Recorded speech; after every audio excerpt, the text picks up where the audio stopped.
여러분 안녕하세요. 반갑습니다. 잘 계시지요? 네. 비도 많이 오고 또 태풍도 지나가고 수고가 많으십니다. 근데 우리 본초소 서울, 세종, 순천, 이천, 인천 모두 다 이렇게 큰 어려움 없었다고 보고를 받아서 하나님께 감사를 드립니다. 이번에 우리 김석우 선교사님 한국 방문해서 같이 나누고 또 제가 여기 밴쿠버 초소에 올해 10주년을 맞이해서 같이 와서 안식을 보내고 또 여기서 이렇게 방송도 보내고 그러면서 포도나무 교회 본초소 또 밴쿠버 초소가 이렇게 한 지체고 한 교회임을 서로 이렇게 더 인식하고 이렇게 뭐라 그럴까 마음이 심어지는 좋은 시간이 되어서 아주 좋은 시간이 되고 있는 것 같습니다. 오늘 간증은 사실 처음에 설교도 할까 했는데 우리 밴쿠버 초소도 하나님께서 귀하게 함께하고 계셔서요. 이 지체들의 간증을 듣는 것도 좋겠다 싶어서 그렇게 준비를 했습니다. 그래서 제가 그걸 또 설명하기 위해서 잠깐 나왔고요. 그러니까 하나님께서 오늘날 우리를 이렇게 선교적 교회를 인도하고 계시잖아요. 그러니까 십자가 복음의 삶을 토대로 우리 모두가 선교적 교회로, 선교적 삶으로 나가야 되는 거죠. 그래서 십자가 복음의 삶이 선교적 삶으로 열매를 맺어야 되고 또 선교적 삶을 살려면 십자가 복음의 삶을 사는 것이 필수고, 그러면서 하나님께서 우리가 실제로 그 삶을 살 수 있도록 매일 신앙훈련하는 영성훈련이라고 부르기도 하고 뭐 일부에서 임재훈련이라고 부르기도 하고 이것의 중요성을 이렇게 더 보이시는 것 같아요. 반복적으로 원래 코로나 기간 동안에 밴쿠버에 처음 시작됐는데 밴쿠버 초소뿐만 아니라 우리 본초소에서도 계속 확대되고 있고 세목교 선교회도 확대되고 있고요. 그러면서 날마다 이렇게 주님과 동행한 삶을 이렇게 실제로 훈련을 통해서 또 같이 연합해서 훈련을 받으면서 또 지도하시는 교역자의 인도 아래 그러면서 많은 성도들이 이렇게 더 빚어지고 세워지고 우리 신앙이 실질적으로 우리 삶에서 열매를 맺어가는 너무나 좋은 시간이 되고 있고요. 하나님께서 우리 모두를 그 자리에 인도하고 계신 것 같아요. 그래서 오늘 간증만 하더라도 그렇게 주님과 동행하면서 어떻게 그 실제 삶 속에 그들의 가정에 또 일터에서 다양하게 하나님께서 어떻게 일하시는지를 이렇게 볼 수 있는 좋은 계기가 될 거거든요. 그래서 하나님께서 우리 인도하시면 너무나 또렷하고요. 우리 모든 성도들을 그 자리로 분명하게 인도하고 계신 것 같습니다. 그래서 우리 모두가 그렇게 잘 주님을 따라갈 수 있기를 간절히 이렇게 소원하고요. 간절히 축복합니다. 저는 시간이 되게 빨리 지나갔어요. 이제 일주일도 채 안 남았네요. 다음 주일은 제가 본초소에서 여러분 바로 이제 대면에서 또 얼굴을 보고 또 하나 말씀도 전하도록 하겠습니다. 그동안 책 원고를 쓴다고 시차 이렇게 바뀌는 거 별로 신경 안 쓰고 틈나는 했는데 사실 진도가 나가는 게 쉽지 않죠. 기도 많이 해주셔서 감사하고요. 남은 시간에 좀 더 쉬었다 갈까라고 생각합니다. 그래서 그런지 시간은 진짜 빨리 지나갔고요. 이제 1권 6권은 내려고 하는데요. 선교적 교회에 대한 부분 1권 지금 이제 교정이 다 끝나서 곧 인쇄 들어갈도록 이제 최종적으로 한번 검토하고 있고요. 2권 이제 그럼 바로 이제 교정 작업 들어가려고 합니다. 3권까지는 이제 3권은 한 장만 더 쓰면 초고는 완성되는데 그 장은 제가 한국 가서 좀 더 많은 자료들을 살펴서 보완해야 될 것 같아서요. 그렇게 하고 있고 지금은 이제 4권 일부 원고 정리하면서 이번 컨퍼런스를 그 부분에 대해서 다룰 거거든요. 그래서 그 부분 정리하고 있는데 이 문화적인 부분, 세계관 부분을 이렇게 들어가니까 아무래도 좀 어렵다 싶습니다. 다른 부분은 크게 어려운 부분이 많지 않을 거라고 생각하는데요. 그래서 기도 많이 해주시고 또 다가오는 컨퍼런스 기대가 됩니다. 근데 약간 어려울지 몰라도 반드시 필요한 너무나 중요한 또 이 시기에 너무나 핵심적인 부분이어서 이렇게 원고를 나누면서 써가면서 하나님께서 하나님 앞에 너무나 감사하는 시간을 가지고 있습니다. 그래서 계속 기도해 주시고요. 이제 여러분 곧 뵐 텐데 그동안도 이렇게 건강하시고요. 우리 또 잘 귀국하고 또 안전하게 잘 귀국할 수 있도록 계속 기도해 주시면 감사하겠습니다. 이제 곧 뵙겠습니다.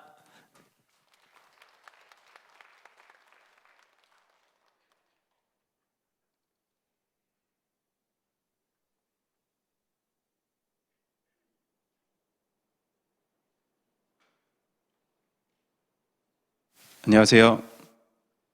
밴쿠버 처소 신부 1 오이코스 남윤초 형제입니다. 제가 한국말이 조금 서툰데 양해 부탁드리겠습니다. 저는 8살 때 캐나다에 이민을 오게 되었습니다. 어릴 적에는 부모님의 떠밀림에 못 이겨서 교회를 억지로 나가다가 청소년기가 돼서는 교회를 떠나 방황하였습니다.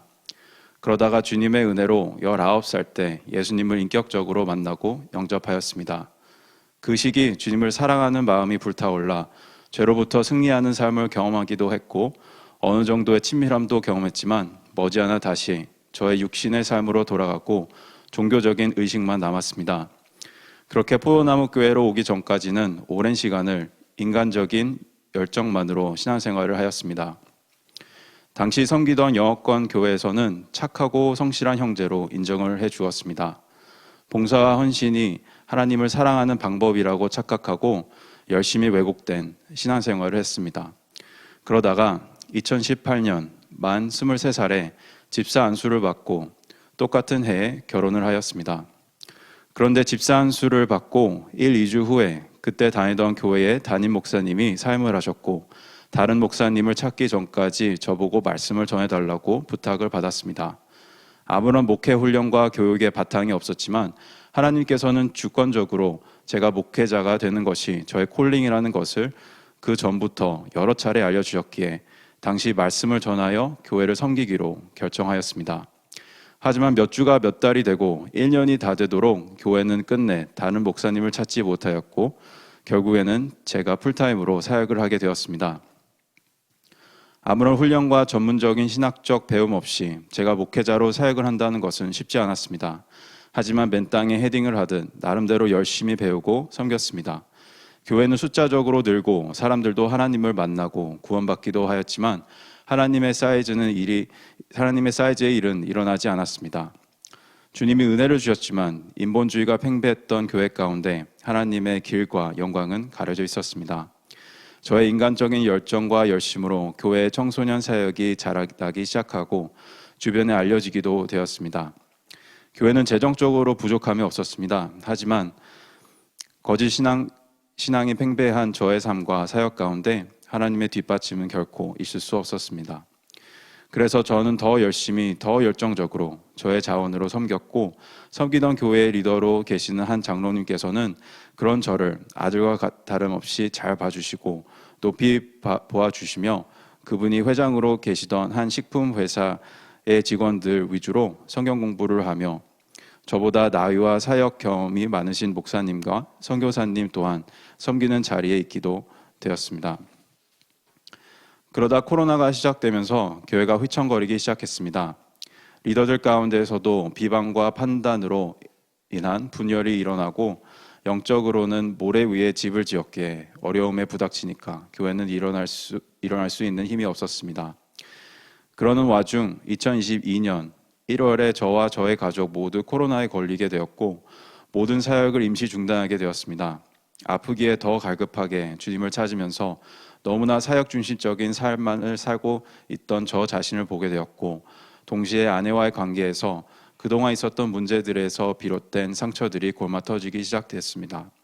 2022년 3월 살고 싶은 심정으로 멘토를 구하며 기도하는 중 김서구 선교사님을 알게 되어서 상담을 받으며 선교사님이 인도하신 오이코스와 이사야 62 기도회를 아내와 참석하기 시작했습니다. 기도에서 듣는 설교는 히브리서 4장 12절 말씀대로 혼과 영과 관절과 골수를 쪼개고 저의 마음속에 품은 생각과 뜻을 들추어냈습니다. 거짓 신앙에 쩌들어 있는 저 자신을 보게 되었습니다. 그 많은 헌신과 섬김에도 불구하고 제가 정말 하나님을 모르고 사랑하지도 않는다는 현실을 깨달았을 때 지금까지의 나의 신앙이 산산조각 나는 것 같았습니다. 오이코스를 통해 더 섬세하게 가르침을 받고 양육을 받게 되었습니다. 가장 먼저 주님께서는 아내와의 관계를 다루시며 부부관계를 회복해 나가셨습니다. 오이코스 때마다 성령님께서는 제가 얼마나 죄인이고 악한 죄인지 그리고 나의 의를 내세우며 아내에게 얼마나 큰 상처를 주었는지 드러내시며 관계의 문제들을 치료해 나가시기 시작하셨습니다. 아내에게 무릎 꿇고 용서를 구하기도 했지만 제가 원하는 반응이 아내에게 나오지 않았을 때는 또다시 저의 의로움으로 아내를 판단하고 돌이키고 하며 제가 점점 더 주님이 절실히 필요한 자임을 보게 되었습니다. 2022년 작년 여름은 저에게는 하나님께서 본격적으로 다루어 주시는 시간이었습니다.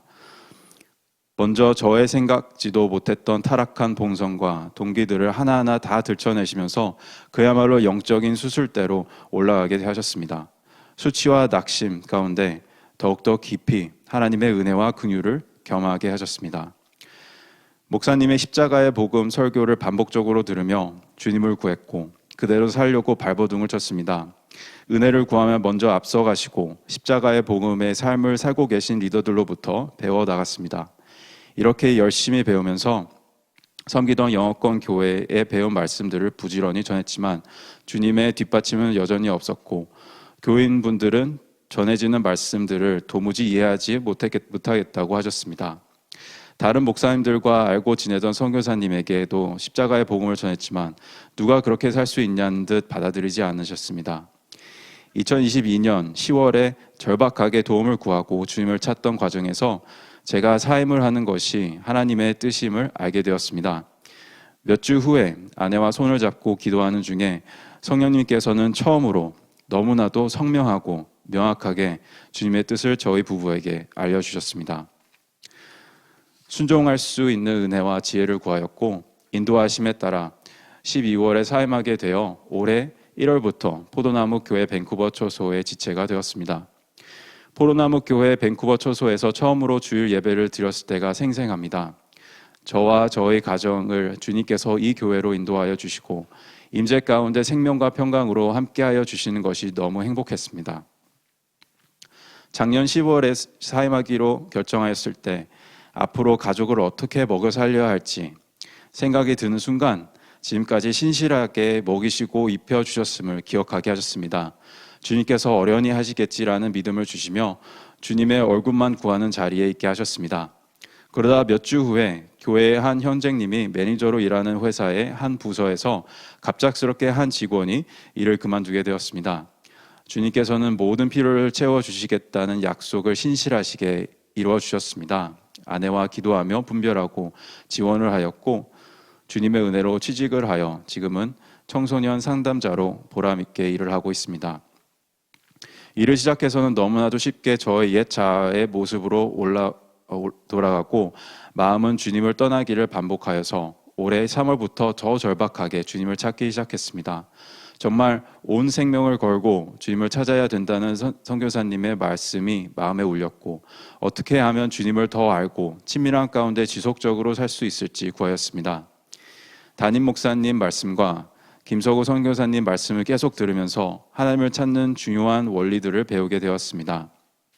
일단 가난한 심령으로 주님의 은혜를 구해야지 하나님을 만날 수 있다는 진리가 큰 도움이 되었습니다. 그래서 선교사님이 했던 대로 흉내를 내보겠다고 일하다가 화장실에 가서 무릎 꿇고 기도도 해보고 주님 주님 하며 아버지를 바라보는 마음을 낮추는 훈련을 하게 되었습니다. 그러다 주님께서 어느 날 40일 금식을 하라고 하셨습니다. 십자가의 복음에서는 하나님은 그분의 목적과 함께 방법과 자원을 주신다고 하셔서 더 기도하며 분별하고 지혜를 구하였습니다. 몇 주 후에야 주님은 방법을 알려주시고 아내와 상의하면서 편안하게 진행을 하게 되었습니다. 매일 주님의 은혜를 구하며 출근하였고 일터에서도 가정에서도 유일한 갈망은 주님의 임재 가운데 거하는 것이었습니다. 퇴근하고는 힘겨운 몸을 저의 영에 굴복시키고 주님께 기어갈 때마다 예수님은 저를 만나주시고 성령님께서는 아버지의 보좌 앞으로 인도하여 주셨습니다. 정말 아버지의 뜻이 무엇일까 구하며 매일 예배를 드리고 주님을 찾으니까 근본적으로 저의 육신은 죽는 것 같았습니다. 하지만 속사람은 그 어느 때보다 강건하여졌습니다. 그 기간 동안 주님께서 부어주신 많은 은혜 중에서 가장 귀한 것은 아내와의 관계가 더욱더 온전해진 것이었습니다. 전에는 아내가 저의 말에 반대를 하거나 조금이라도 부정적으로 반응을 할 때면 쉽게 감정이 상하거나 저의 자신에게 실망을 했습니다. 하지만 신기하게도 주님을 구할 때 그렇게 요동하던 감정은 잠잠해지고 아내의 모든 모습과 말을 받아들일 수 있게 되었습니다. 주님께서는 저에게 은혜를 주셨다면 모든 상황 속에서 아내에게도 은혜를 베푸실 좋으신 하나님이 인식이 되었습니다. 그리고 그저 어련히 주님께서 하실 것을 확신을 갖고 아내를 축복하고 감사하였습니다. 아내를 향한 그 어떠한 원함도 없어지고 오직 주님의 은혜를 구하며 섬기고 사랑해야겠다는 마음이 생겼습니다. 하지만 저의 다짐을 믿을 수 없고 소망은 저의 열심에 있지 않다는 것을 기억하며 퇴근하고 집으로 돌아오기 전에는 항상 앞문 앞에서 간절히 기도하였습니다. 주님, 오늘도 주신 수많은 은혜에 감사합니다. 오늘 저녁 가족을 섬길 수 있는 은혜를 허락해 주세요. 주님의 얼굴을 구할 수 있는 은혜를 주세요. 금식이 끝난 뒤 하나님은 본격적으로 아내를 다시 빚으시기 시작하셨습니다. 두통과 우울증과 의사도 원인조차 알아낼 수 없는 의문의 간지럼증에 시달리며 4살 딸 예지는 하루가 갈수록 동생을 향한 질투와 짜증이 심해졌습니다.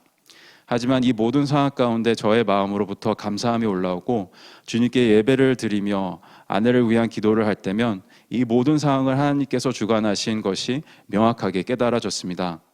선교사님과 상담을 하면서 아내가 정말 힘들지만 주님께서 이미 우리 가정 가운데 은혜로 와 계시고 이번 여름에 다가올 서머 바인 캠프에서 섬기기를 원하심을 알려주셨습니다. 7월 달에 아내와 아이들이 서머 바인 캠프에서 섬기고 참석하면서 주님께서 2년 동안 양육을 위한 지혜를 달라고 했던 기도에 응답을 하셨습니다.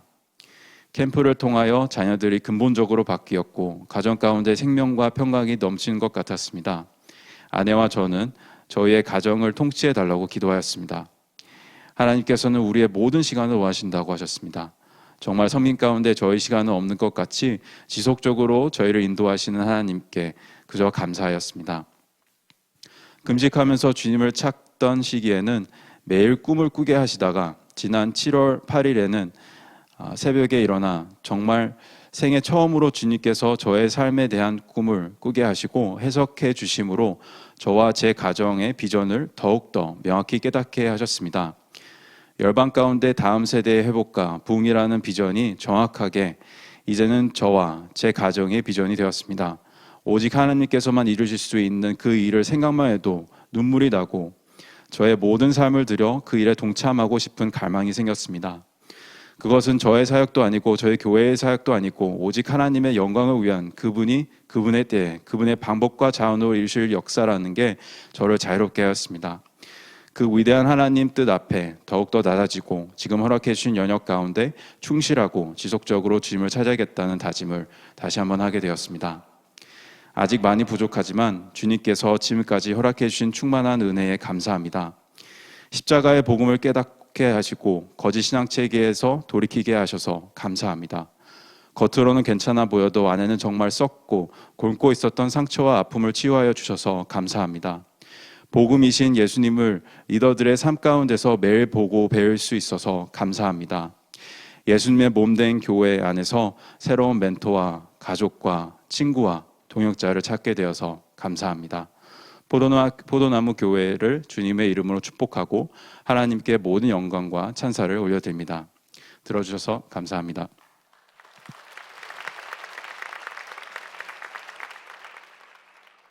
네, 안녕하세요. 저는 밴쿠버 처소 신부 1 오이코스 우현재 형제입니다.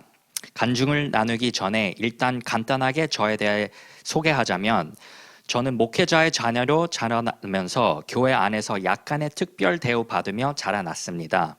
그래서 그런지 한 교회 몸된 지체로 있는 게 무엇인지 경험치도 못한 채 21살 어린 나이에 담임 목회 사역을 시작했습니다. 그렇게 사역을 열심히 3년간 하고 있던 어느 날 하나님이 첫사랑을 잃었다 말씀해 주시고 사역을 멈추라고 하셔서 교회를 사임하고 포도나무 교회를 다니기 시작했습니다. 사역하던 교회에서 저를 놓아주길 싫어했고 또 사역이 나에게 무엇보다 소중한 우상이었기에 떠나는 과정이 정말 쉽지 않은 전쟁이었습니다. 그렇게 어렵게 포도나무 교회를 와서도 걸핏하면 교회를 떠나려고 했었습니다. 저는 포도나무 교회에 오기 전에 본 한국 문화 섞인 한국 이민 교회 모습들에 실망 많이 했었고 1.5세로서 충돌도 많이 느끼며 질서 밑에 들어가는 것을 특별히 거부감 느끼고 또 제 연약한 모습을 교회에서 드러내지 않고 가면을 쓰면서 교회만 열심히 다녔습니다. 게다가 사역을 실패한 것도 아니고 젊은 사역자에게 꿈만 같은 기회들이 자주 사임한 후에도 자꾸 찾아와서 김소구 선교사님 대한 판단과 어둠이 들어올 때마다 포도나무 교회를 떠나려고 했고 실제로 바닥을 쳤을 때는 중간에 몇 개월 동안 교회도 안 나가고 방에만 머물렀던 적도 있습니다. 이때 동굴에서 죽은 시체처럼 살다가 꼬리를 내리고 김소구 선교사님을 찾아가서 용서를 구하고 교회에 다시 나오기 시작하면서 선교사님이 밴드를 만들어 주셔서 2020년 11월 30일부터 어떤 일이 있든 여행 중이든 내가 하루 종일 죄만 지었든지 하루도 빠짐없이 자세히 모든 것을 오픈하며 영성일기를 쓰기 시작했습니다. 그렇게 올린 글들은 선교사님을 매일처럼 읽고 기도해주고 섬겨주시며 점점 회복되었고 배우고 자라날 수 있는 은혜를 받아왔습니다. 이때부터 제가 진정 포도나무 교회 지체가 되고 살면서 신앙훈련을 처음으로 시작했습니다. 과거에는 대충 해도 저는 늘 칭찬을 받아왔습니다. 사역을 대충 해도 교단에서 칭찬을 받고 공부도 대충 해도 점수를 잘 나오고 사실 저는 신학 공부를 너무 좋아하는데 저에게는 신학이 지적 자극과 기쁨을 주는 것이었을 뿐 주님의 말씀 앞에 순복하고 죽기까지 순종하겠다라는 자세는 없었습니다. 근데 포도나무 교회에서는 신앙을 이렇게 대충 하고 자극받기 위해 하는 것이 통하지 않았습니다. 하루하루 신앙 훈련을 하면서 제가 얼마나 건성으로 주님을 찾는 타락한 죄인인지 제 신앙의 민낯을 마주하게 되었습니다. 그래서 오늘 저의 간증의 키워드는 훈련입니다. 2020년 11월 30일부터 지금까지 하루도 빠짐없이 매일의 삶 훈련해 왔습니다. 그렇게 20개월을 부지런히 훈련받은 와중에 하나님은 제 안에 생각지도 못한 아주 커다란 우상들을 마주하게 하시고 깨트려 가셨고 작년 2022년 6월부터 임재훈련을 본격적으로 시작했습니다. 근데 문제는 처음 임재훈련의 시작 또한 대충 하게 되더라고요. 저의 건성으로 하는 습성이 임재훈련 하면서도 드러나기 시작해서 리더로부터 직면을 받았습니다.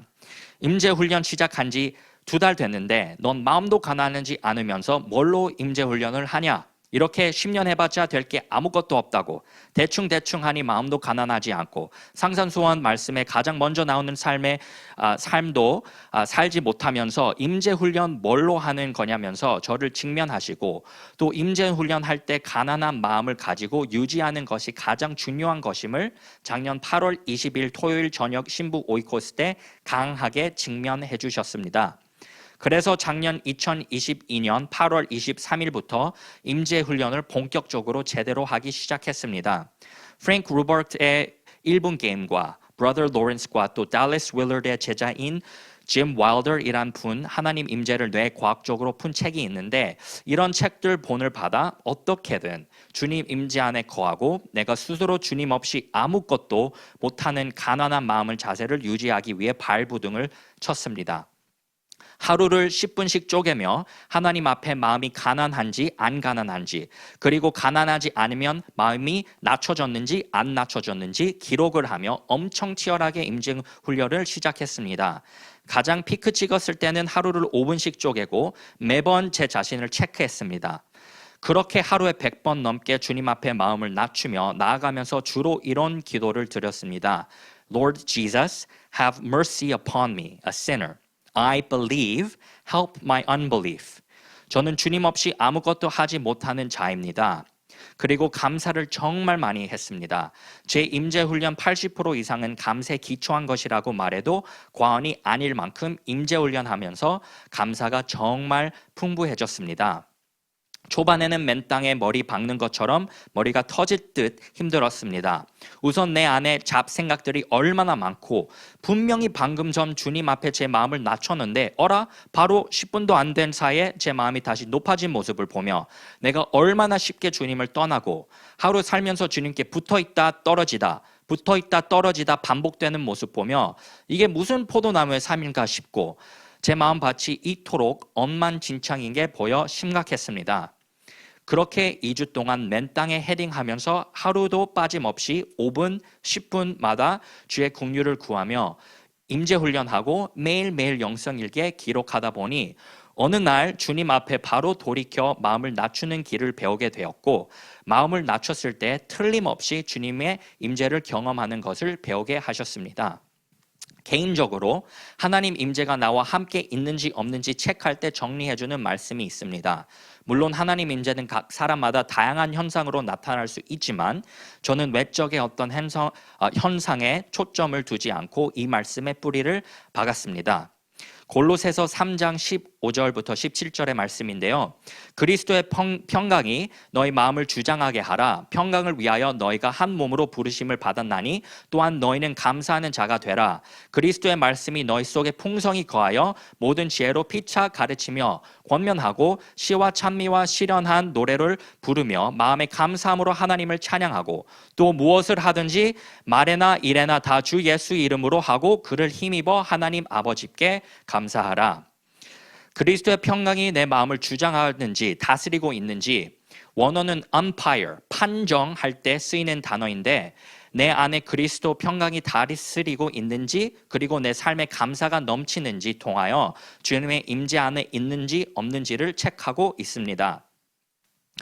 그렇게 임재훈련을 8월 말에 시작한 후 10월에 갑자기 회사에서 과정으로 승진을 하게 되었습니다. 맡게 된 프로그램은 파일럿 프로젝트이기도 하고 원래 1년짜리 정부 계약이 수많은 딜레이 때문에 6개월로 줄었고 수많은 문제들이 터지는 와중에 저는 남들보다 일을 2배 이상 하면서 따라잡아야 했습니다. 이렇게 평생 처음으로 하루에 12시간씩 일하며 임재훈련을 하는데 하나님께서 가장 적합한 환경을 허락해 주셨다고 믿고 또 많은 도움이 실제로 되었습니다. 일단 이런 환경에서 제가 뭘 대충 할 수는 없었습니다. 회사에서 가장 어렵고 꼼꼼한 본부장 밑에 일하며 주님께 하듯이 상사에게 순복하며 상사가 아무리 상식적이지 않은 말과 행동을 했을 때도 절대로 부정적으로 받아들이지 않고 판단하지 않고 수없이 축복만 하게 하시고 상사로부터 꼼꼼함을 배우게 하시고 있습니다. 그러다 어느 날 상사가 마음의 깊은 상처들을 저에게 오픈하게 하시며 섬길 기회들도 생겼습니다. 제 팀 직원들 중 제가 뽑은 사람은 없는데 많은 부족한 부하 직원들과 일하게 되면서 끝까지 돌보게 하시며 거짓말한 게 드러나도 역시나 절대로 판단하지 않고 감싸주게 하시며 가장 일 못하는 부하 직원이 나를 인사팀에 고발하고 누가 봐도 제가 억울한 입장인데 조사받을 때 단 한마디도 스스로 변호하지 않게 하시며 결국 상사와 인사팀의 존경을 얻는 일도 있었습니다. 또한 과장이 되면서 인사팀 및 회계팀과 협력하는 일이 많아졌는데 엉터리로 일이 진행되고 황당한 대우 받을 때에도 절대로 그 일로 인해 답답하지 않도록 마음 지키는 것을 배우게 하셨습니다. 이어서 회사에서 어떤 문제가 터져도 절대로 마음이 분주해지거나 조급해지지 않도록 주님 임재 안에 거하고 주님 앞에 가난한 마음을 유지하는 것을 배우게 하셨습니다. 이때 저한테 큰 도움이 됐던 게 주님께 사랑을 고백을 참 많이 하는 것이었습니다. 특히 환경이 너무 분주하고 몸이 너무 피곤하고 마음이 잘 안 낮춰지면 사무실 문을 닫고 바닥에 무릎 꿇고 주님께 사랑 고백을 했습니다. 이렇게 2달 정도 보내다 보니 신기한 변화가 제 삶에 나타나기 시작했습니다. 일할 때도 그렇고 운전할 때도 아무리 바쁘고 미팅 늦었는데도 신호등 빨간 불에 섰을 때 혹은 차가 많이 막힐 때 주일 예배 가는데 늦을 때 전혀 마음의 요동함 없이 마음이 차분하고 조급하지 않은 게 경험되기 시작되었습니다. 지속적으로 그리스도의 평화가 내 마음을 잔잔하게 다스리고 있는 증표였습니다. 이때 심지어 연봉 1억 넘게 주는 회사로부터 스카우트 제안을 받았는데 그것도 3일 연속으로 스카우트 제안을 해올 때도 마음의 요동함 없이 주님 임재 안에서 아내와 차사모님과 함께 별 갈등 없이 주님의 뜻을 분별하고 끝까지 깔끔하게 거절할 수 있었습니다. 작년 11월에 한국에 계시는 시부모님께서 보이스피싱 크게 당했습니다. 일 통해 제가 하고 있던 임재 훈련에 큰 구멍이 드러났습니다.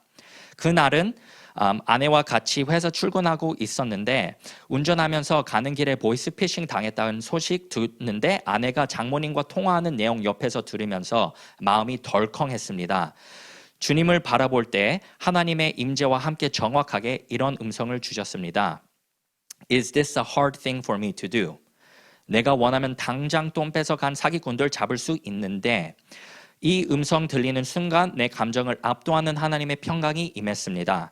그러나 채 5분도 안 지나 내 육신의 생각대로 내가 한국 가서 일을 해결해야 하는 거 아니야 싶었습니다. 그때까지 제 신앙의 허점은 위기의 순간이 찾아오면, 즉 제 앞에 홍해가 나타나면 난 주님의 음성을 인내하며 붙드는 게 아니라 주님이 주시는 평안을 버리고 즉시 내 힘으로 뭔가 하려고 주님께 붙어있지 않고 떨어져 나가 주님을 위해 뭔가 하고 주님을 도우려는 인본주의였음이 선명하게 드러났습니다. 아직까지 내 힘이 많이 들어간 것이었습니다. 그러나 감사하게 회사 들어가기 전에 선교사님과 잠깐 통화하며 정신을 차리고 사무실 앞에 오르막 걸어 올라가며 온 마음을 다해 주님을 바라보는데 홍해보다 더 깊은 잔잔한 그리스도의 평강이 임하며 믿음의 확신이 부어졌습니다. 그리고 약 일주일 후 한 푼도 남김 없이 그리고 2차 피해까지 있었음에도 불구하고 한 푼 단 1원도 빠짐없이 상이 당했던 금액을 다 돌려받았습니다. 이처럼 하나님은 나의 중심을 드러내시고 테스트하는 일 반복적으로 하셨습니다. 임재훈련을 시작하며 개인적으로 받은 은혜는 많았습니다. 하지만 그것은 저 개인적인 부분에서 있었던 일이고 아내가 저를 봤을 때는 저는 올해 1월부터 임재훈련을 시작했다고 아내가 느낄 만큼 그때부터서야 삶에 큰 변화들이 있기 시작하고 제 성품이 본격적으로 다루어지기 시작했습니다. 이전에도 가정 가운데 아내를 섬기고 이해를 하고 말을 들어주며 아내의 과거의 상처들을 회복하시기 시작했는데 자꾸 제가 아내를 내 이와 지혜로 가르치려는 모습들이 남아 있었고 제 기질대로 아내를 대하고 또 어느 선 넘으면 행동을 하면 마음이 답답해지고 또 아내를 탓하고 혈기가 올라오는 모습이 남아 있었습니다. 저희 부부는 결혼 생활 첫 1년 반 부모님과 함께 살았고 올해 1월 초에 부모님으로부터 분가했습니다. 분가하여 새 집에서 산 지 몇 주 안 된 시기에 아내에게 음식물 쓰레기 양대에 지적을 한 적이 있습니다. 하지만 아내가 내 말 듣지 않고 오히려 반박하고 나보고 주님을 바라보라 해서 저는 화가 엄청 났습니다. 그 이후 저는 이런 생각을 하며 일주일 동안 혈기를 품었습니다. 아니, 내가 이렇게 멋진 남편이고 이렇게까지 신앙훈련도 하고 나를 통해 네가 회복되어 가고 있는데 내가 음식물 쓰레기 양 줄이는 것 정도도 말 못해? 나 같은 사람을 남편으로 삼고 싶은 얼마나 많은 사람들이 있는데 넌 복 받는 줄도 모르고 겨우 그것 가지고 반박을 하고 날 보고 주님을 바라보라고 해? 그런 마음을 품고 아내를 거의 일주일 차갑게 대하고 이때 임재훈련도 중단했습니다. 한 주간을 철저하게 자기 중심적으로 살던 중 하나님께서 제가 어린이였을 때부터 한국어와 영어로 외운 시편 23편 통해 무섭게 말씀하셨습니다. 마침 뼛속까지 자기중심적인 나의 삶의 끝을 보여주시는 것 같았습니다. 하나님을 빼고 자아만 남는 시편 23편은 이렇게 읽혔습니다. 난 부족할지어다. 내 영혼, 난 죽음의 골짜기를 지나며 난 악을 두려워한다. 원수의 목전에 있다. 내 잔, 내일 평생. I shall be in want. Me, my soul, me. I walk through the valley of the shadow of death. I fear evil. Me. In the presence of my enemies. My cup, all the days of my life. 하나님이 빠진 자기중심적인 삶의 공백이 너무 끔찍하고 겁나서 저는 이 자기중심적인 자세로 인한 공허감에서 어떻게 빠져나올지 주님께 물었습니다. 그리고 주님이 주신 답은 다시 감사하기 시작하라는 것이었습니다. 감사는 언제나 영적 지름길처럼 하나님께서 놀라운 은혜를 베푸시는 통로이고 감사만큼 깨어진 관계를 회복하는 것은 없는 것 같습니다. 그렇게 감사를 하기 시작했을 때 하나님 얼굴빛이 다시 인식이 되기 시작하고 하나님 임재 안에 즉시 들어갈 수 있었습니다. 이때부터 내가 어떤 자인지 알기에 자기 중심성이 내려지고 내 힘과 자원도 사라지기 시작하고 복음을 내 삶과 관계에 실제로 적용하는 길을 배우게 하시며 아내 관계 가운데 반복적으로 넘어지고 내 일을 주장하고 남 탓하는 죄악들이 끊어지기 시작했습니다. 다른 말로 표현하자면 왼뺨을 맞아도 오른뺨을 돌리는 게 무엇인지 알게 하셨습니다. 그 전에는 내가 그린 어떤 선을 상대방이 넘으면 왜 내게 불편을 그렇게 말하고 행동을 해? 왜 나한테 잘못을 하는 거야? 라고 말했는데 이때부터는 제가 억울한 일을 당해도 나의 마음을 낮추면서 상대방이 주님의 긍휼을 필요한 자가 아니고 그 순간에 내가 얼마나 긍휼이 필요한 자인지 고백이 나오게 되며 내가 똑같은 죄인인 것을 고백하고 인식되어지기 시작했습니다. 그리고 오른뺨을 돌리는 비밀을 배우게 됐습니다. 오른뺨을 돌릴 때는 인내하면서 하나님이 심판하시겠지, 내가 옳다는 것 드러나시겠지, 그런 마음을 품어서 입 악물고 돌리는 게 아니고 오른뺨을 돌릴 때는 늘 소망하며 믿음으로 고백하는 것을 배웠습니다. 주님, 이번에는 뺨 대신 볼에 뽀뽀를 하게 해주세요. 내가 옳다고 주장하고 내가 보기에 좋은 길로 인도해봤자 이렇게 깨어진 관계에 저는 절대 회복하지 못합니다. 주님만 하실 수 있습니다. 동시에 모든 문제가 터졌을 때 내가 문제이고 그 문제에 제가 어떻게 반응하고 있는지 주목하시는 하나님의 시선이 인식되기 시작하고 환경 뒤에 숨어있는 하나님의 뜻을 발견하는 길을 배웠습니다. 또 지속적으로 내 힘과 원함이 많이 들어가 주님 음성 들을 때 실수를 많이 했는데 이때부터 주님의 음성을 더 정확하게 들을 수 있는 은혜를 허락해 주셨습니다.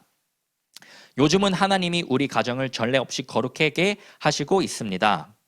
최근 들어서는 제가 주님의 말씀을 거역하거나 주님이 들려주신 음성에 순복하지 않고 내 마음대로 말할 때 임재를 아주 혹독하게 거두시기 시작했습니다. 하나님께서 느부갓네살 왕에게 임재를 거두시면서 왕이 이성을 잃고 짐승처럼 살게 했듯이 직장에서는 절대로 분주해지는 것을 용납하지 않으시고 무엇보다 가장 많이 들려주신 음성은 아내 앞에서 입 다물어 내 지혜와 힘으로 절대 아내를 가르치거나 이끌거나 변화시키려는 것을 하지 못하게 하십니다. 지난달에 우리 딸 우하나가 태어났는데요. 바로 하나님이 가르쳐 주신 것이 있습니다. 하나가 태어난 지 이틀 만에 하나의 혈액 검사에서 심각한 이상이 발견됐다고 했습니다. 1년밖에 못 사는 경우가 많은 아주 희귀병인데 바로 응급으로 병원에 가서 피 검사를 더 해야 되는 상황이 벌어졌습니다. 소식 듣는 순간 하루 종일 주님의 선하심을 고백하며 대부분 주님의 임재 안에 거할 수 있었고 그날 종종 10번 정도 하나를 바라보면서 눈물이 줄줄 흘러나오는데 문득 그 눈물 가운데 주님의 임재가 없었음을 발견했습니다. 하나님은 이 일을 통해 내 안에 자식을 향한 육신적인 애착과 연민을 뽑아내시려는 것 같았습니다. 신기한 것은 그 다음날 실험 결과를 기다리는데 하나에 대한 눈곱만큼 염려나 걱정이나 불안이 없었고 아예 이것 대해 생각도 들지 않을 정도로 하나님이 보호해 주시고 완벽한 사랑이 모든 염려를 쫓겨낸다는 말이 이거겠구나 싶을 정도로 한해 귀에 피가 발견될 때도 따스한 임재 안에 하루 종일 지낼 수 있었습니다. 하나님께서 임재 훈련을 시작한 초기 2022년 10월 20일에 주신 말씀 두 가지가 있는데요. 그중 한 가지만 나누고 간증을 마무리하겠습니다. 열왕기하 3장에 이스라엘, 유다하고 에돔의 세 왕이 연합하여 모압과 전쟁하러 가는 중 물이 떨어져 싸우기 전에도 모두 다 목말라 죽을 위험에 처했을 때 엘리샤 선지자 통해 하나님이 물을 보내신다고 말씀을 하셨습니다. 그런데 하나님은 물을 보내시되 땅을 파서 물을 받을 도랑들을 만들라고 말씀하셨습니다. 원어로 엘리샤 통해 하나님이 전한 말씀은 게벤입니다. 말 그대로 도랑. 그 광야에서 아무것도 없는데 믿음으로 도랑을 많이 파라고 명령한 거였습니다. 목말라 죽어가는 사람들에게 뜨거운 광야에서 도랑을 파라는 말하는 것은 진짜 순종하기 힘든 말이었을 텐데 만약 이 도랑들을 파지 않았다면 하나님이 물을 보내도 받을 그릇이 없었을 것입니다. 저에게는 임재훈련이 마침 도랑 파는 작업과 같습니다. 주님께서 이 말씀을 통해 저에게 주신 말씀은 이와 같습니다. 도랑들을 깊게 많이 파서 내가 은혜를 부을 때 그것을 받을 수 있는 그릇이 준비되게끔 훈련을 해라. 저에게 임재 훈련을 한마디로 요약해 주는 말씀의 게뱀입니다. 하늘에서 비를 보내는 것처럼 부흥을 보내는 것은 하나님에겐 어려운 일이 아닙니다. 열왕기상 3장 18절에 의하면 이것은 주님께 쉬운 일입니다. 이때 에돔에서 비와 바람도 없이 물이 흘러나오게 한 것도 어렵지 않았고 성령을 보내는 것도 어렵지 않고 부흥을 보내는 것도 어렵지 않습니다. 다만 제 삶에 게뱀이 안 되어 있으면 비를 보내봤자 저는 광야에 헤매다 죽고 이 시대 하나님이 교회를 회복시키는 일과 별개의 삶을 살게 될 것에 대한 거룩한 부담을 준 말씀입니다. 주님이 비를 보내되 도랑과 우물 파는 것은 내 몫이다. 얼마나 깊게 많이 팔 것인지 따라 내가 경험하는 주님의 역사들도 차원이 다를 거다. 주님이 비를 보내시되 우리는 우물을 파야 한다. 전쟁은 주님께 속했지만 우리는 도랑을 파야 한다. 이대로 타협하지 않고 실족하지 않은 이상 하나님은 포도나무 교회에 주신 비전을 이루기 위해 밴쿠버 처소에 주신 100명의 목회자를 준비시키는 비전을 이어받고 더 나아가 한국 땅을 주실 거고 하나님은 저를 한국교회 회복시키는 일로 사용하실 거고 한국이 다시 열방을 축복하는 거룩한 제사장 나라 되는 일에 동참하고 쓰임받을 거란 비전을 주셨습니다. 부족한 간증을 들어주셔서 감사합니다. 모든 영광을 주님께 드립니다. 감사합니다.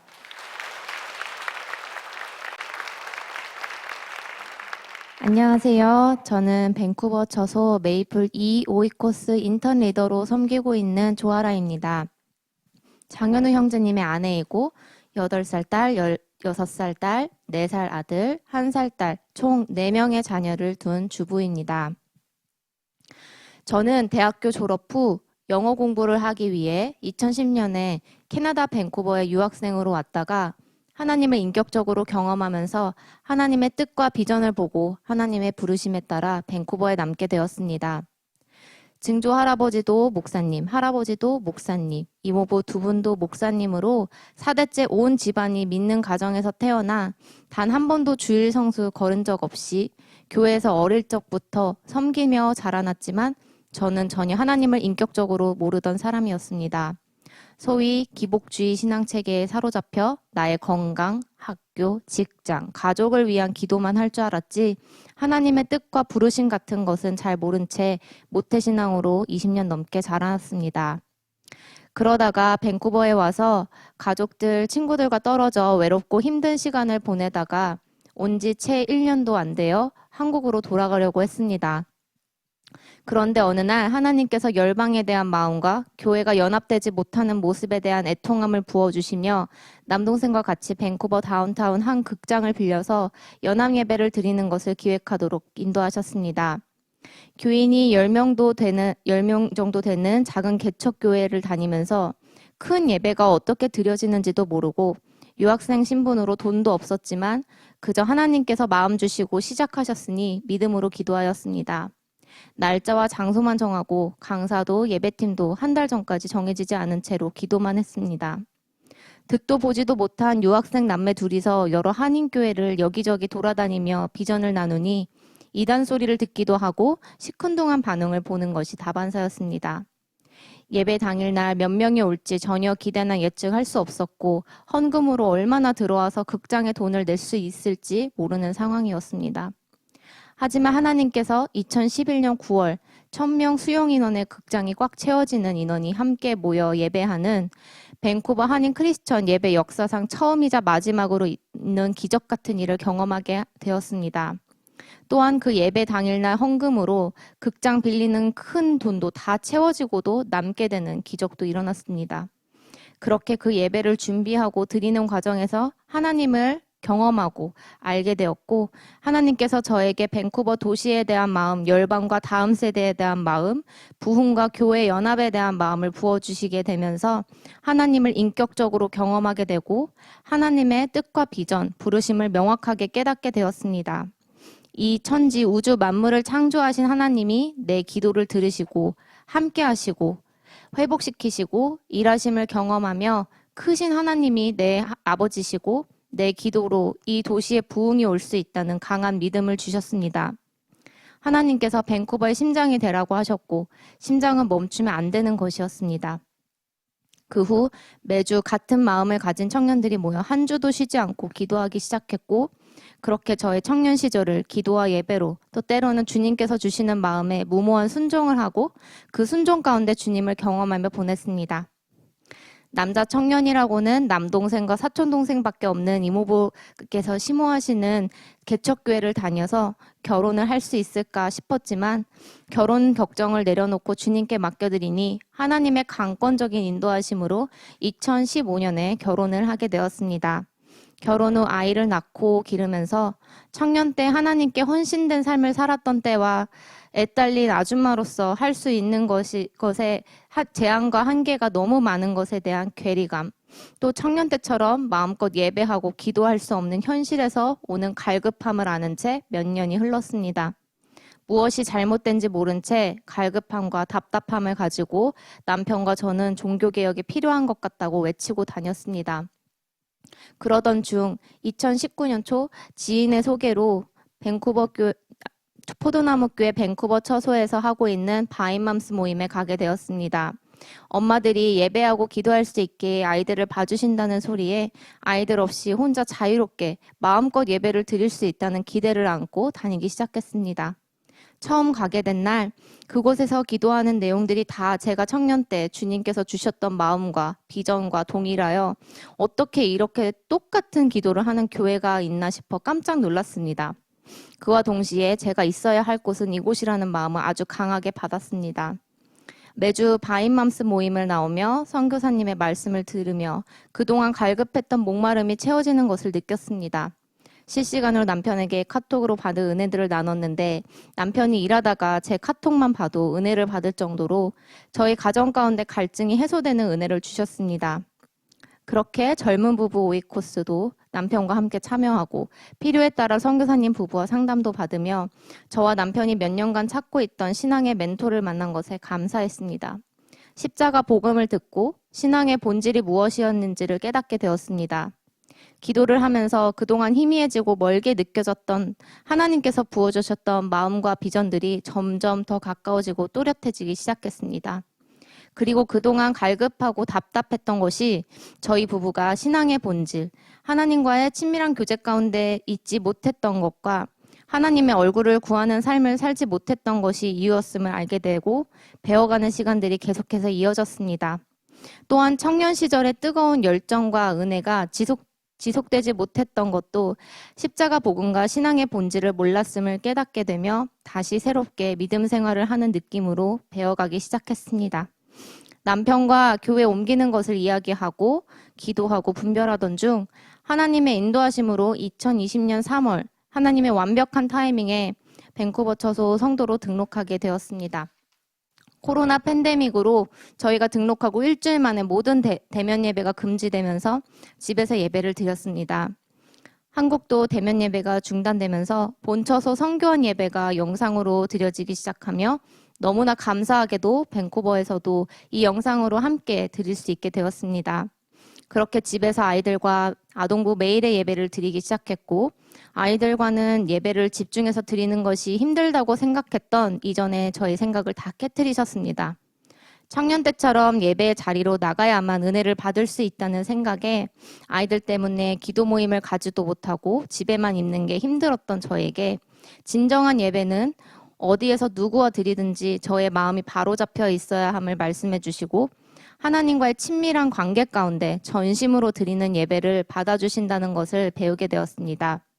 아이들과 함께 영상으로 긴 시간 예배를 드리는 것이 점점 익숙해지고 미취학 아이 3명과 함께 정신없이 예배 드리는 가운데서도 깊은 임재 가운데 드릴 수 있는 은혜를 경험하게 되었습니다. 그리고 포도나무 교회로 옮기는 그 시점쯤 하나님께서 남편 회사에 대한 저의 생각과 저의 부르심을 분명하게 하시는 일이 있었습니다. 그동안 제가 얼마나 자기 중심적인 태도로 남편과 남편 회사를 바라보고 있었는지 그저 남편이 우리 가정의 필요를 채우기 위해 돈을 벌러 회사를 다닌다고 생각했던 저의 잘못된 마음을 보게 하셨습니다. 그 전에는 하나님 중심적으로 상황을 보지 못하고 제 중심적으로 상황을 봤기에 남편이 일이 많아서 약속한 시간보다 5분, 10분만 늦게 퇴근해도 바가지를 긁고 야근이 하는 날이면 한숨 푹푹 쉬며 온갖 불평을 했었습니다. 힘들게 일하는 거에 비해서 돈을 너무 적게 준다며 좀 더 편하고 돈도 더 받으면서 일할 수 있는 회사로 이직하라며 남편에게 불만을 표했습니다. 그동안 남편이 저의 눈치를 보느라 일이 많아도 집중해서 일을 할 수 없이 퇴근해야 했던 적이 많았습니다. 어느 날 기도하는데 남편 회사에 대한 마음을 부어주시면서 눈물로 기도하게 하셨습니다. 그와 동시에 남편 회사가 선교지라는 마음, 남편을 선교사로 매일 아침 파송해야 함을 말씀하셨습니다. 하나님의 크신 뜻과 계획 안에 남편과 남편 회사를 위해 매일 눈물로 기도하며 축복하고 파송하기 시작했고 그와 동시에 남편은 회사에서 저는 가정에서 썩어지는 미랄로 빚어가시는 과정이 시작되었습니다. 제가 기도하면서 받은 마음을 남편에게 나눴고 남편도 동의하며 같은 마음으로 회사를 축복하며 기도하기 시작했습니다. 남편이 하나님 중심적인 태도로 회사를 다니기 시작하자 매일같이 야근을 하기 시작했고 회사에서 다루심이 시작되었습니다. 남편이 야근하고 회사 일에 바빠지다 보니 저도 자연스럽게 남편의 도움 없이 혼자서 아이들을 돌봐야 하는 상황이 되었고 자연스럽게 하나님만 의지할 수밖에 없는 상황이 되었습니다. 예전에는 아이들을 유치원에라도 빨리 보내서 내가 하고 싶은 일을 하고 빨리 이 육아로부터 자유로워져서 육아로 제한된 삶에서 벗어나 청년 때처럼 살고 싶은 마음과 청년 때처럼 열정을 가지고 헌신하고 싶은 마음들이 있었는데 그 생각들은 다 지극히 내 중심적인 생각이었음을 깨달았습니다. 저를 선교사로 부르신 곳은 다른 곳이 아닌 바로 가정이었습니다. 지금은 집에서 가정을 돌보고 남편을 돕고 아이들을 하나님 중심적으로 양육하고 훈육해 나가는 것이 그 어느 것보다도 중요한 일이고 이것이 비단 우리 가정의 일을 넘어서 교회의 일이고 다음 세대를 세우는 일임을 점점 깨닫게 하시니 집에서 지금 아이들과 보내는 이 시간이 너무 감사하고 귀하게 느껴졌습니다. 팬데믹 기간 동안 하나님께서 큰 은혜를 주셔서 줌으로 영성훈련도 시작하고 본격적으로 영성일기 쓰고 임재훈련을 하기 시작했습니다. 로렌스 형제 임재연습책을 읽으면서 내가 가정에서 하는 모든 일이 예배가 될 수 있고 하나님을 경험할 수 있는 것임을 알고 계속 연습하기 시작했습니다. 처음에는 쉽지 않았는데 하루하루 연습할수록 조금씩 더 하나님을 인식하는 시간이 많아지면서 진정한 삶의 예배가 무엇인지를 배워가기 시작했습니다. 그렇게 아예 기저귀를 갈면서 설거지를 하면서 청소를 하면서 요리를 하면서 하나님을 인식하였습니다.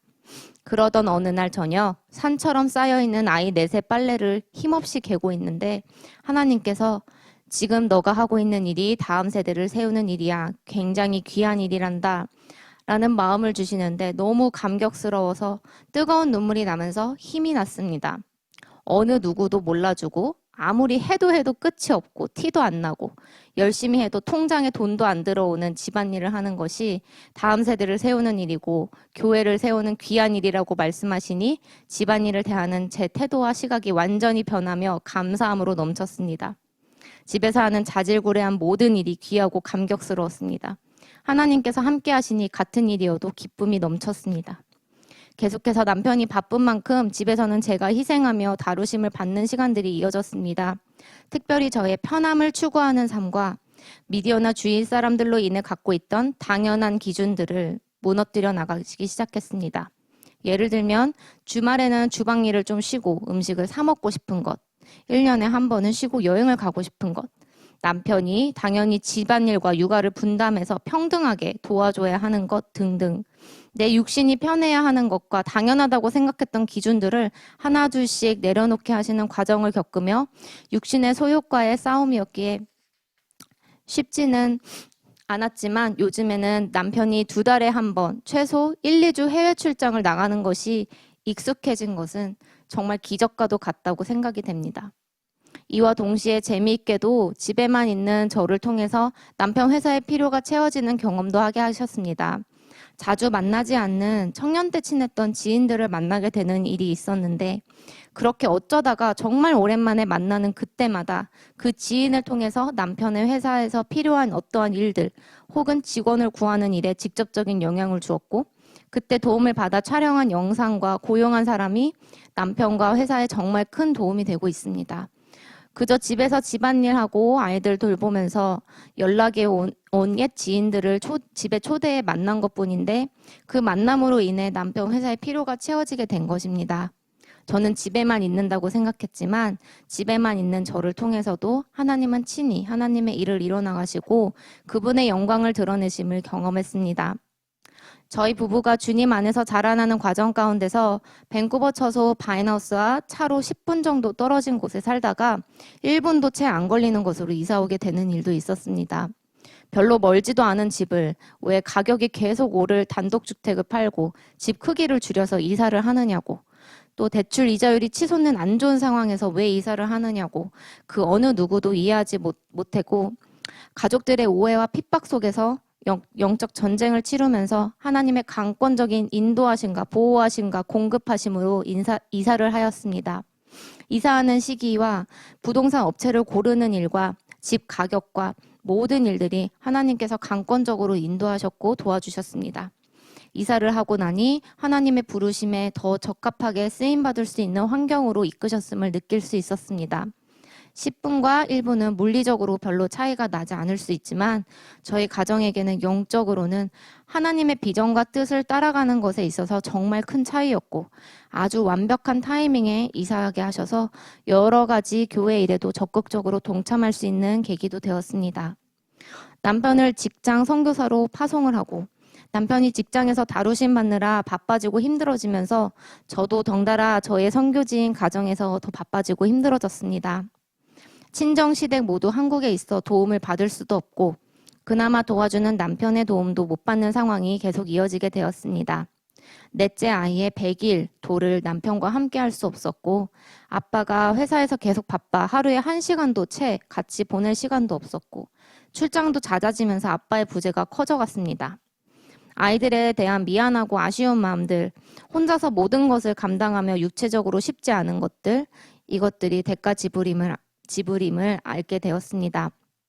하지만 아빠의 부재로 인해 아이들의 필요가 채워지지 않을까 걱정했을 때 하나님 아버지께서 아이들의 필요를 더 잘 아시고 채워주신다는 마음을 주셔 평안함으로 아빠 없이 아이들이 보내는 시간을 주님께 내어드릴 수 있었습니다. 최근 1년간 출장이 잦아지면서 출장 나갈 때마다 한 단계씩 더 어려운 상황들이 있었고 그 가운데 놀라운 하나님의 은혜를 더욱 경험함과 동시에 제 한계를 넘어서서 계속 하나님을 의지하고 돌파하는 경험을 하게 하셨습니다. 남편은 없는데 제가 많이 아파서 4명의 아이들을 전혀 돌볼 수 없는 상황. 집안에 이런저런 제가 혼자 감당하기 힘든 일들이 터져 매번 점점 더 어려운 환경과 상황으로 이끄시는 가운데서 때로는 숨이 턱턱 막힐 만큼 버겁게 느껴질 때도 있었습니다. 하지만 주님을 바라보면 그동안 힘든 상황 가운데 주신 은혜들을 생각나게 하셨고 육체적으로 힘들 때 주님을 붙들면 힘주시고 감당할 수 있게 되는 어떠한 것들을 경험하게 하시면서 이제는 힘든 상황이 오면 이번에는 하나님께서 어떤 은혜를 어떻게 경험하게 하실까라는 기대감으로 어려운 환경을 대하는 자세를 갖게 되었습니다. 이것이 겉으로 보기에는 고난이고 힘든 상황일지라도 실제는 하나님을 더 깊게 경험하게 되는 너무 귀한 은혜의 시간임을 알기에 감사함으로 보내게 되었습니다. 이 세상의 가치관은 인권 존중과 평등이라는 듣기 좋은 단어 안에서 남자들이 회사 다녀와서 집안일과 육아 도와주는 게 당연하다고 합니다. 저 또한 그 가치관으로 인해 예전에는 남편이 조금만 도와주지 않으면 섭섭해하고 힘들어했습니다. 하지만 하나님께서는 남편에게 조금도 의지하거나 바라지 않고 바로 옆에 있는 남편에게 자연스럽게 도움을 청하고 의지하는 것이 아닌 어느 순간에도 하나님만 의지하는 자리로 계속 이끌어 가셨습니다. 남편이 있지만 없는 자처럼 사는 삶으로 계속 인도해 나가고 계십니다. 하나님께서 저를 가정선교사로 부르신 이유 중 하나는 회복이 필요 없는 다음 세대를 세우는 일입니다. 세상 가치관을 따라가지 않고 하나님의 가치관과 기준을 따르면서 남편을 섬기고 아이들을 섬기는 것입니다. 이것은 이 세상 가치관과 무너진 질서를 바로잡는 엄청난 영적 전쟁입니다. 이 세상의 수많은 잘못된 결혼 가치관, 육아 가치관들과 성경적 가치관이 싸우는 영적 전쟁입니다. 제가 가정에서 이렇게 주님 따라가려고 발버둥 치고 하는 과정이 비단 우리 가정을 위한 일이 아니고 교회를 위한 일이며 다음 세대를 위한 일이라고 생각하니 아주 거룩한 부담감이 생깁니다. 지금 내가 오늘 가정에서 하는 일, 내가 오늘 아이와 남편에게 하는 말과 행동이 세상에서는 당장 보여지지 않지만 이것으로 인해 교회가 세워질 수도 있고 무너질 수도 있고 하나님의 나라가 세워질 수도 있고 무너질 수 있음을 계속해서 보게 하십니다. 이렇게 포도나무 교회로 오게 된 이유로 하나님께서 저희 가정에 무너진 질서와 잘못된 가치관을 잡아주시면서 자녀 양육에 대한 기준도 확실하게 잡아갈 수 있었습니다.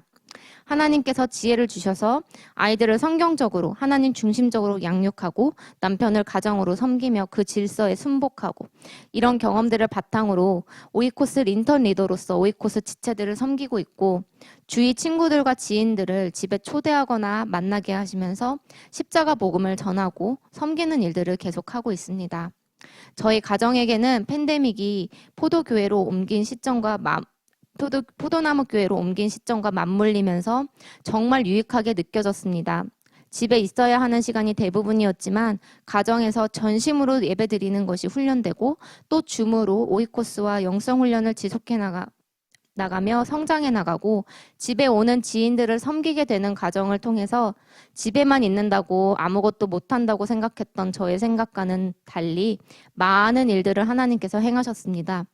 주위의 육아로 지쳐하며 신앙의 본질을 깨닫지 못해서 헤매는 엄마들에게 십자가 복음과 엄마로서의 사명을 전하며 바인맘스 모임에 함께 참여하도록 하고 또 이어져 서머 바인 캠프를 교사로서 중보기도위원장으로서 섬기도록 인도하셨습니다. 이와 이어져 매일 각자 집에서만 드리던 성교원 예배를 몇 가정이 모여 함께 예배를 드리며 밴쿠버에도 한국 본처소처럼 성교원이 세워지는 밑작업을 하고 계심을 느낄 수 있습니다. 인간적인 작은 관점과 기준으로 보면 지금 집에서 가정이 재정적으로 부족함에도 불구하고 일을 하지 않고 집에서 아이들을 돌보는 게 미련해 보일 수 있지만 주님의 관점에서는 가정에서 지금 아무도 알아주지 못하는 일을 하는 것처럼 보이는 이 일이 교회를 세우고 다음 세대를 세우는 귀한 일입니다. 아이들을 하나님 중심적으로 십자가 복음 안에 신앙의 본질을 토대로 잘 양육하고 남편이 직장에서 썩어지는 미랄이 될 수 있도록 가정에서 아내로서 엄마로서 썩어지는 미랄이 되고 또 십자가 복음을 듣기 이전에 무엇이 잘못된지 모른 채 갈급해하던 저의 옛날 모습과 같은 사람들에게 또한 예전에 저와 같은 가치관을 가지고 있으면서 가정에서 남편과 아이들로 인해 힘들어하는 많은 자매들에게 제가 있는 이 자리에서 제 삶을 통해 십자가 복음이 전해져서 엄마들이 회복되고 가정이 회복되고 교회가 회복되는 일이 일어나기를 기대함으로 기도합니다. 비록 지금 가정에서 썩어지는 미랄로 아무 빛도 못 발하고 죽어가는 것 같지만 우리 엄마들이 가정에서 흘린 눈물의 기도와 섬김을 통해 주님께서 친히 주님의 때에 다음 세대를 세우시고 교회를 세우시고 하나님의 나라를 세워가실 것을 기대함으로 기도합니다. 이렇게 다음 세대와 교회를 세우는 가정 선교사가 많이 일어나길 간절히 기도합니다. 더 나아가 밴쿠버에도 함께 그 가치관으로 양육하는 선교원이 세워지고 기독학교가 세워지고 그렇게 회복이 필요 없는 다음 세대가 세워질 것들을 기대함으로 기도합니다. 아내로서, 엄마로서, 한 교회의 지체로서, 하나님의 백성으로서 그저 하루하루 나에게 주어진 삶을 통해서 하나님을 더 알고 사랑하고 그 행하심을 보고 온 삶으로 동참하기를 기도합니다. 그리고 우리 포도나무 교회 모든 지체들이 이 삶을 함께 살아갈 수 있기를 간절히 기도합니다. 부족한 저의 이야기를 들어주셔서 감사합니다.